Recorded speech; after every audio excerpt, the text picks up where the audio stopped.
Minasang konnichiwa. Yo piye rek kabare rek, sik nang omah bengke online masih bisa belajar walaupun belum bisa pergi ke sekolahan. Tidak apa-apa guys, yang penting kita sehat semua di rumah. Amin. Oke. Hari ini kita mau pelajari tentang bab 9 ya. Kemarin bab 8 sudah kita pelajari, sekarang kita beranjak ke bab 9. Nah, bab 9 ini kita mempelajari partikel baru ya. Di sini ada partikel ga ya nanti. Fungsinya partikel ga itu nanti untuk menunjukkan kepunyaan suatu benda atau sebuah kata benda ya. Selain itu juga menjelaskan tentang sudah mengerti sebuah kata benda apa, sebuah kesukaan apa, mahir dalam bidang apa, kemudian suka atau benci dalam bidang apa. Nah, itu fungsi partikel ga untuk menjelaskan kepunyaan, mengerti suatu hal, mempunyai suatu hal atau ada suatu hal, kemudian suka suatu hal, benci suatu hal, mahir atau tidak pandai dalam hal. Oke, kita mulai saja. Yang pertama di sini ya, di sini ada pola awabega arimas atau imas. Nah, di mana A itu sebagai subjeknya atau topik pembicaraannya, kemudian wa-nya untuk seperti biasa untuk menunjukkan sebuah subjek ya. Kemudian B-nya di sini adalah kata benda ya, kata benda, kemudian partikel ga, kemudian di sini ada arimas atau imas. Nah, arimas itu untuk menunjukkan benda atau kata benda yang mati. Bisa benda, bisa barang atau apapun itu yang tidak hidup ya. Sedangkan imas di sini ada kata benda hidup, termasuk orang dan hewan. Nah, tumbuhan sensei. Nah, tumbuhan itu kalau di dalam pelajaran bahasa Jepang masuknya ke arimas ya. Jadi benda mati bukan imas. Walaupun tumbuhan bisa tumbuh, cuman kan dia sedikit berbeda di konteks bahasa Jepang ini.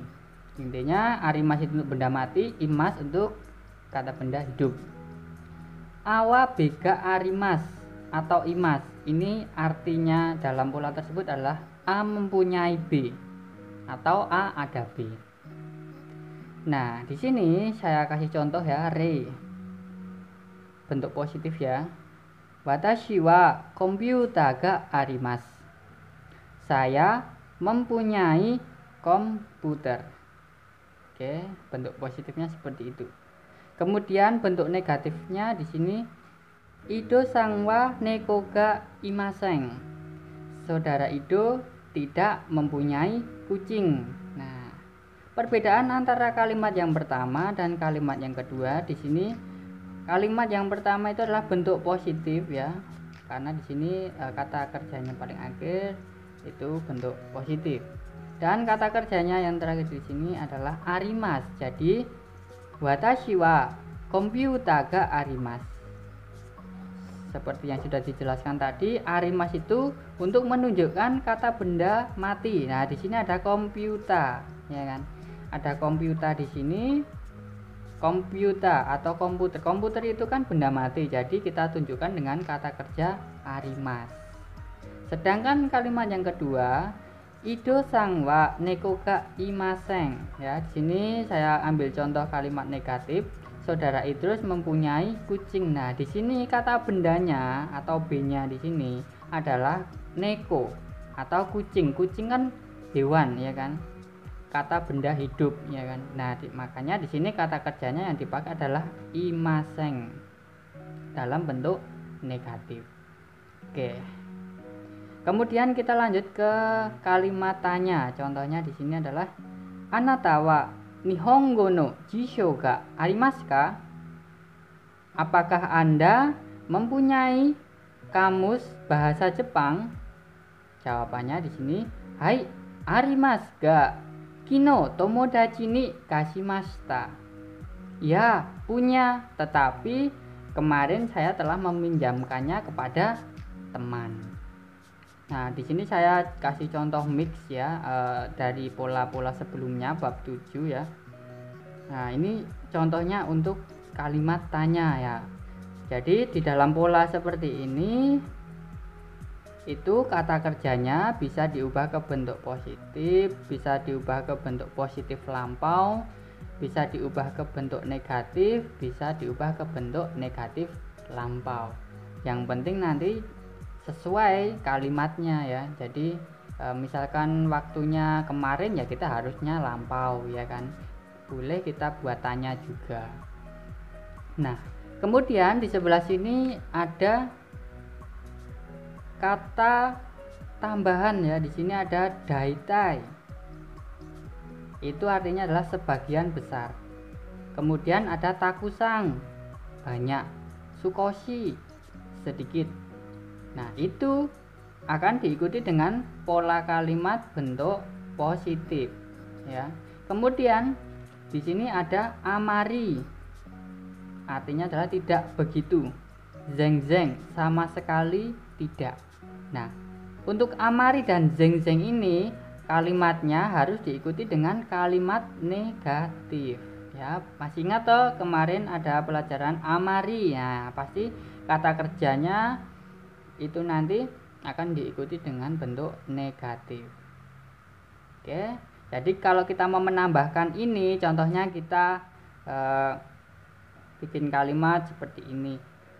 Watashi wa okane ga takusan arimasu. Saya punya banyak uang. Nah, seperti itu. Oke ya, kita lanjut. Nah, jika kita mau menambahkan contoh dari amari atau zeng-zeng ya, kita bisa bikin kalimat seperti ini. Watashi wa okane ga zeng-zeng arimasen. Nah, itu harus diikuti dengan bentuk negatif. Saya sama sekali tidak punya uang. Nah, itu hanya sebagai contoh kalimat saja. Oke.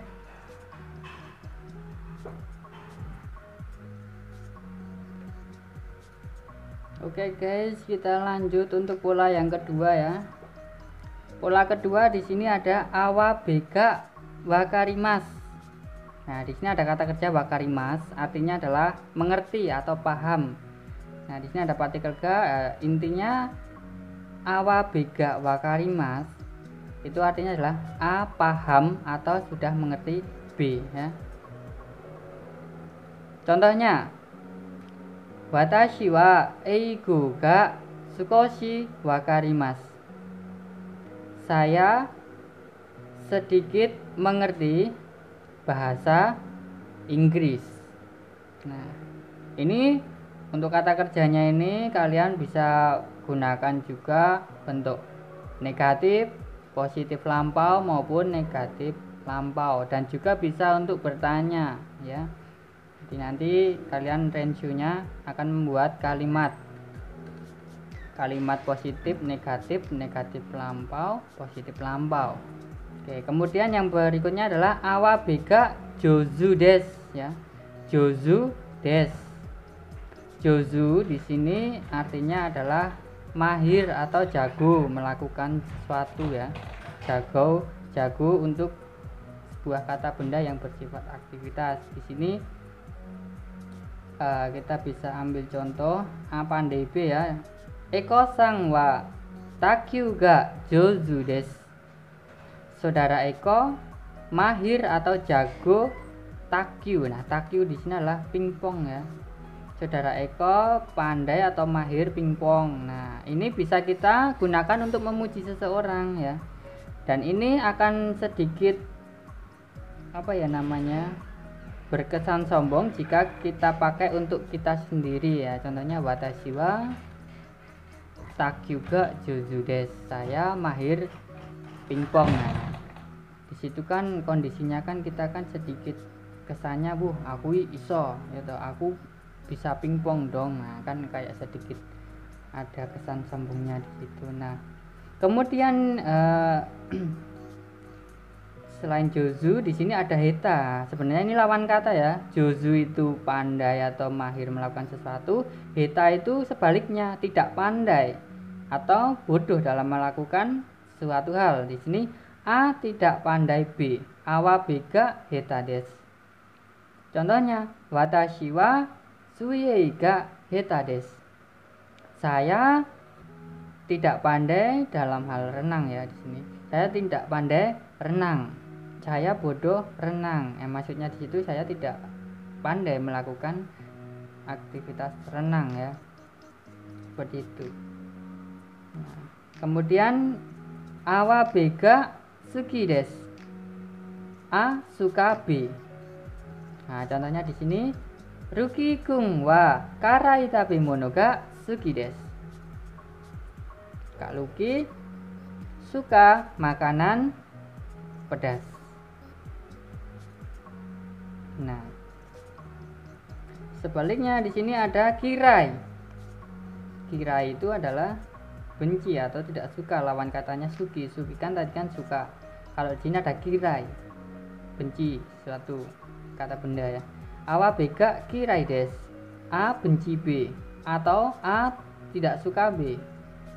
Contohnya di sini watashi wa hora ga kirai des. Saya benci horor. Nah, horornya maksudnya di sini ya bisa film, bisa suatu yang mengerikan. Nah, horor ya. Nah, saya tidak suka atau benci horor. Nah, seperti itu. Jadi untuk latihannya teman-teman nanti bisa latihan dibikin kalimat seperti ini ya. Di sini saya kasih contoh yang positif, nanti teman-teman bisa kasih contoh yang positif, positif lampau, negatif lampau beserta pertanyaannya atau kalimatannya. Oke, kita lanjut lagi ke pola yang berikutnya. Di sini pola yang ketiga adalah awa dongna bega nani deska. Awa dongna bega nani deska. Ya. Artinya pola tersebut adalah A nani B yang bagaimana ya, dimana A sebagai subjek, dongna B, B-nya di sini adalah kata benda ya. Ga nani deska. Nah, untuk nani-naninya di sini kita bisa isi contohnya dengan wakarimas, suki, kirai ya kan. Tergantung konteks kalimat apa yang kita ingin tanyakan kepada seseorang. Nah, di sini saya ambil contoh re ya. Anata wa dongna sports ga suki desu ka? Anda suka olahraga yang bagaimana? Nah, jadi saya pakainya suki ya. Karena di sini bisa diartikan Anda suka olahraga yang bagaimana? Nah, jawabannya di sini adalah watashi wa saka ga suki desu. Saya suka sepak bola. Nah, jika teman-teman mau buat yang lain, misalkan wakarimas itu nanti akan jadi contohnya seperti ini. Ya, anata wa dongna gengo ga wakarimasu ka? Anda paham atau mengerti bahasa yang bagaimana? Ya, contohnya ya watashi wa nihongo ga sukoshi wakarimasu. Atau bisa jadi watashi wa daitai eigo ga wakarimasu. Saya mengerti, saya yang pertama ya, yang artinya saya sedikit mengerti bahasa Jepang. Kemudian kalimat yang kedua tadi, saya sebagian besar mengerti bahasa Inggris. Oke, nah jadi itu nanti fungsinya bisa untuk bertanya kepada teman-teman atau seseorang. Kemudian pola yang keempat, di sini ada pola 1 famous atau deskara, koma pola 2. Nah, di sini ada pola sebab akibat ya. Jadi karena pola 1 maka pola 2. Ya, nanti pola satunya bisa bentuk kata kerja bentuk mas, maskara atau deskara. Contohnya di sini re. Watashi wa Nihongo ga wakarimasen kara Nihongo o benkyou shimasu. Artinya, cara mengartikannya dari sini ya guys. Karena saya tidak paham bahasa Jepang, saya belajar bahasa Jepang. Nah, sebab akibat.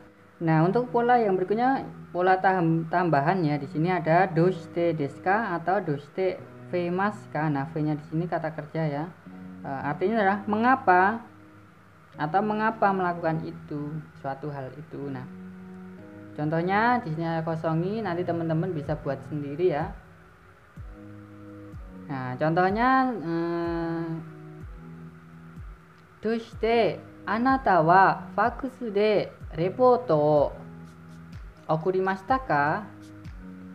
Mengapa kamu mengirim laporan menggunakan mesin fax? Nah, nanti kalian bisa jawab ya, fax de totemo benri desu kara. Nah, dengan mesin fax karena sangat praktis dengan mesin fax seperti itu. Nah, di sini pelajaran bab 9 seperti itu. Jika nanti ada pertanyaan boleh tanyakan ke sensei ya, di lewat WA saja. Nah, di situ kalian juga harus bisa menghafalkan kosakatanya. Jadi kosakata di bab 9 ada banyak ya di sini. Kalian bisa masukkan untuk keterangan kata bendanya maupun keterangan tambahannya seperti di sini daitai, takusang, skoshi, amari, zeng, dan lain sebagainya. Nah, dari 1 2 3 4 5 pola di sini, jika ada yang tidak paham nanti bisa tanyakan sama sensei secara lewat WA ya. Oke, sekian untuk hari ini. Pelajarannya adalah bab 9. Otsukare sama deshita.